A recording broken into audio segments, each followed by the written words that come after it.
مرحبا، أهلا وسهلا فيكم بمطبخ محمد الحلبي.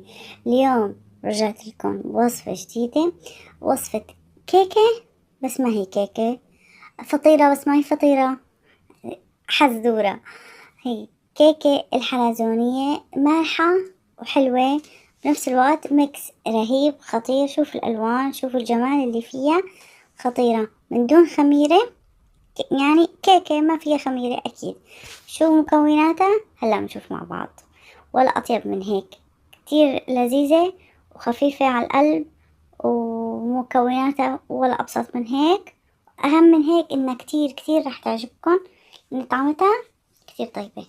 اللي بيحبوا الحلو والمالح مع بعض، الميكس الرهيب هذا مع بعض لازم يجربوه. نبدأ بالمكونات، بتكون طبعا أكيد بحرارة الغرفة. هي المكونات رح نحتاجها، مكوناتها كتير بسيطة، رح تلاقوها تحت الفيديو أكيد.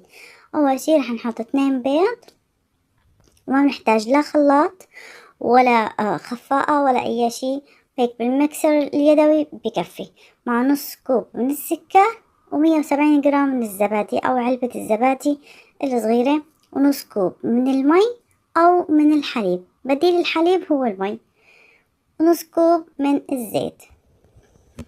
نعمله المكس هيك بالمضرب اليدوي أو الشبك اليدوي بإيدنا، بكفي. مجرد ما نمتزج المكونات كلها مع بعضها، بنضيف المكونات الجافة اللي هي كوب وربع من الطحين، ومعلقة كبيرة من البيكنج باودر. ما حنحط هون خميرة، حنستعمل البيكنج باودر لأن هي كيكة بس مالحة وحلوة هيك، يعني مكس خطير. نمزجهم كتير مع بعض مظبوط لحتى نحصل على خليط من دون أي تكتلات. بننزل الخليط بأي صينية عنا إياها، لازم تكون مدورة مدهونة بالزيت أو محطوط عليها ورق زبدة. هلا رح نعمل الخلطة اللي على الوش أو الحشوة، اللي هي عبارة عن جبنة بيضة أو جبنة فيتا اللي موجودة عندكم، اللي بتحبوا تستعملوها، مع جبنة كريمية. يعني تقريبا نص قالب من الجبنة مع معلقتين كبار من الجبنة الكريمية، أو بصير جبنة المكعبات أو المثلثات الموجودة عندكم. أهم شي يكونوا بحرارة الغرفة حتى ما يغلبونا، ونحن عم نمزجون مع بعض يمتزجوا معنا بكل سهولة، حتى يصير عنا الخليط سائل شوي، أو إنه سهل عنا نزين فيه أو نحشي فيه الكيكة. رح نضيف شوي من المي، تقريبا ربع كوب، نضيفها بالتدريج ونحن عم نحرك. إذا حسينا لسه بتحتاج كمان معلقة معلقتين لحتى نخفف الخليط، ما بيأثر بنضيف. شايفين كيف صار الخليط؟ بتحمل كمان معلقة أو معلقتين من المي. رح أعبيه بالقمع الكريمة حتى يسهل علينا تشكيله. رح نحطها فوق العجينة بشكل حلزوني أو بشكل دائري، لأنه هي سميت الكيكة الحلزونية بهذا الاسم، أن هذا الشكل هيك الدائري الحلزوني شكله حلو مميز وجديد. شايفين كيف هو شوي عم يتقطع معي، لكن على الطعم ما حيأثر لو نحن ضفنا عليه كمان معلقة من المي وأثناء الخلط الأجبان مع بعضها، معلقة معلقتين، كان بيسهل علي أكتر. أنا ما غلبني، ولكن الشكل حتى يطلع عنا أحلى. شوي نخففه بالمي، ولكن الطعم ما بيأثر ولا أي شي تاني، غير إنه الشكل حتى يطلع الشكل عنا أحلى مرتب أكتر. أعمل دائرة كبيرة، بعدين بعمل كم دائرة في الوسط، كم انتو دائرة بتحبوا تحطوا، تزودوا تنقصوا اللي انتو بدكم اياه، او حسب كمان حجم الصينية اللي عندكم.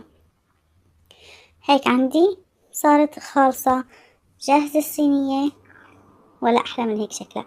هلأ بدنا نزينها بشوية حبة بركة وسمسم على ذوقكم.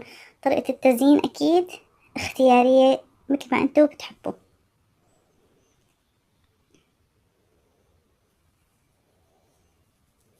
هلا أثناء نحن أكيد بنكون مشغلين الفرن على حرارة 200 من تحت ومن فوق. نحطها بالفرن لحتى تاخد لون حلو من الجهتين، من فوق ومن تحت، أو بنشغله بس من تحت إذا فرننا كان يشتغل بس من تحت. ما بيشتغل الجهتين مع بعض، نشغله من تحت لحتى تتحمر عندي من تحت، بنشغله من فوق حتى تاخد لون حلو الوش، ونطلعها يعني ما بتاخد ماكسيموم 20 دقيقة بالفرن. هيك زيناها بحبة البركة، عطت لون حلو كتير مع الأبيض ومع السمسم، ولا أحلى من هيك. هلأ على الفرن، بعد ما طلعت عندي من الفرن شوفوا لي على هاللون اللي أخدته، ولا أحلى من هيك من دون أي تعديل بالألوان صراحة. يعني هذا هو لونه الحقيقي، لونه طلع بجنن، ولا أحلى من هيك، وريحته خرافية. راح نسقيها بشوي من القطر أو من العسل المتوفر عندكم، لا تبالغوا كتير، هي حتصير لأنه الطعمة مالحة وحلوة مع بعض، فنحن راح نحط لها شوي من القطر أو فينا من العسل أكيد، ولا أطيب من هيك. شوفوها كيف طالعة من جوا، مستوية ولذيذة ومختلطة. تشوفي الأجبان ولا نزلت تحت ولا اختفت ولا راحت، بتشهي صراحة. لازم تجربوها، تحفظوا عندكم الطريقة، ضروري تجربوها لأن كتير رح تعجبكم. مع كاسة شاي جنبها، ولكن استنوا عليها شوي لحتى تبرد، لأن كل ما بردت تطلع أطيب هاي الوصفة. كاسة شاي بالنعناع غرام، ولا أطيب من هيك. لا تنسوني من لايكاتكم، كومنتاتكم الحلوين، وإذا لسه ما اشتركتوا بالقناة أكيد لازم تشتركوا وتفعلوا زر الجرس. سلام.